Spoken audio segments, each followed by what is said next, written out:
Hi, I'm Ben Stacy. I'm the producer of the Tailslate. As a video producer, I often get to meet some really cool and really interesting people. So I wanted to create a Tailslate Interesting People segment in which I sit down one-on-one with some of the people that I think are cool and interesting and just chat with them and share what I think is great about them with you.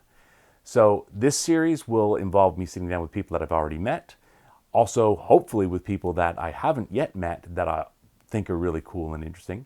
The way this will work is we'll have a short, cut, tight interview that you can watch, and then following that you'll be able to watch the whole, full, basically uncut interview as well. So the first person we're featuring on The Interesting People is Alan Smithson. He is the co-founder and CEO of a VR company called MetaVRse. He's doing some really cool, amazing things. So without further ado, here's Alan Smithson.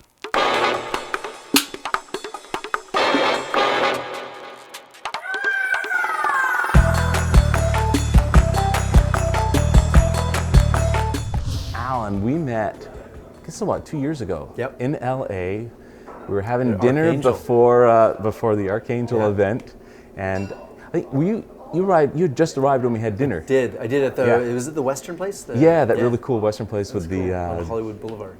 And of course, when we were there, you were starting to tell me obviously about what you were doing. You're there to basically do the DJing and some of the sound for the event that we were doing, and at that time you had created the emulator. Yeah. Tell me, because you're obviously very entrepreneurial. Tell me a bit about. How that came about and I've always been a DJ since high school, and so in university I kept DJing. I was DJing in the nightclubs and everything, so always been a DJ. Even when I graduated university, I went on to be a pharmaceutical rep, and on weekends I was DJing because why not? It was extra money, it was fun, and I was good at it, and so I've always been a DJ. And then I started a bunch of different businesses, and DJing always was there, and it was always kind of the anchor that no matter what happened in all the businesses, I still made money. I still made enough to pay all my bills. I never worried about that because I always had the safety net of DJing, and I grew the business to about $800,000 a year, which is a lot for a DJ business. And then I saw this video on Facebook that a friend of mine sent, and it had 3,000 views when I saw it, and it was this glass touchscreen, and this guy was DJing on it. I was like, what is this magic? What is it? And you could see it from both sides. It was just insane. And so I was like, I want this. I have to have it. I want to buy it. So I called Guitar Center. I called Long McQuaid. I called everybody, and it didn't exist. It was like vaporware. And so I dug and dug and dug, and I found the guy who posted the video, and he didn't make it. And I was like, what the hell is going on? How can this thing be there and not real? And I looked in the video, and I enhanced the video, and I looked, and I found the name of the guy who made the software. Oh, cool. And so I found Pablo Martin, who was the guy who invented the software, and I said, look, man, what are your plans for this? And he said, I really, I can't do anything. I'm in Argentina, and I don't have a lot of money, so I'm just going to sell the software. I'm like, well, nobody's going to buy the software without this beautiful, big see-through, because it doesn't make sense. And so I said, well, what if I could make this as a product and we could partner together? And so I offered him a bit of money, and I bought 51% of Smithson Martin. So we called it Smithson & Martin. Yeah. And then we blew the company up. First 6 months, we put it in. The first time we showed it in public was at a TED Talk. Oh, cool. And then we blew it up all over the world. We had big artists playing. Linkin Park played with it. Morgan Page played on it. Jay Frog from the band Scooter, who became a really good friend. Hey, Jay. And then, we blew this thing up, and then we started getting invited to like tech conferences. So we played for the Microsoft Partners Conference, and then we got flown to Sonar by Microsoft, and we started working with Sony and HTC and all these big brands, and we started doing a lot more marketing stuff than actually selling the product, which was, had we had focused on that from the beginning, we would have been very, very successful. But selling to DJs, you're breaking into a whole new market, so it was an uphill climb. The tech that you're excited about, I think gets other people excited. I mean, when I first saw the emulator, everybody comes up on stage and wants to see that thing. Yeah, of course. Everybody wants to touch it. Yeah. Even remember the last thing we were at in LA, we had. Was it Tone Loc? Tone Loc. And his DJs, like, whoa, they brought the old records and they're looking at yours. The guy was like, what is going on here? What am I missing in my life? Exactly, yeah. I got to try virtual reality for the first time. I was in a tent, sitting there, and I put this headset on, And I looked around, I was in the crowd, looking down at the crowd at a Beck concert. Awesome. And I was just like, whoa, mind blown. And then they hit the button and I was on stage with Beck. Oh, wow.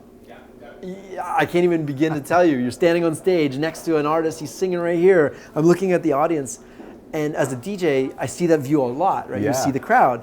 But I was like, now I can show anybody this view. And that to me was just this aha moment. I thought, what if we could put one of these cameras on the main stage of EDC or in the crowd so you could just feel the vibe around you? You were the first one that introduced me to VR. You had your VR there, and I think the one you showed me was from Cirque du Soleil. You were just standing on the stage, and there was some characters around you. Yeah. And the stage focus, it was great how they set the stage. Like it was focused here, but if you turned around and looked behind you, it was an empty audience. It was, yes. But there was little things going around. There's somebody sweeping the floor. There was, just enough to be like, oh, okay, it's not really. And I believe when I put it on, I wasn't looking. I was looking sort of towards the back of the stage, and it wasn't until you turned and you go, oh, there's people and there. And then you look up, there's somebody coming down from you. It's easy to see the attraction of VR, so I can understand how you got interested in it. But what made you want to take it as a company? When I saw it, I immediately thought the festival thing. I was like, I can do this. And I knew everybody in the festival world. I was like, I can bring this to the festival world. And so we did the Groove Cruise thing. And I mean, we didn't know what we were doing. Nobody really knew what they're doing. I mean, we got a camera.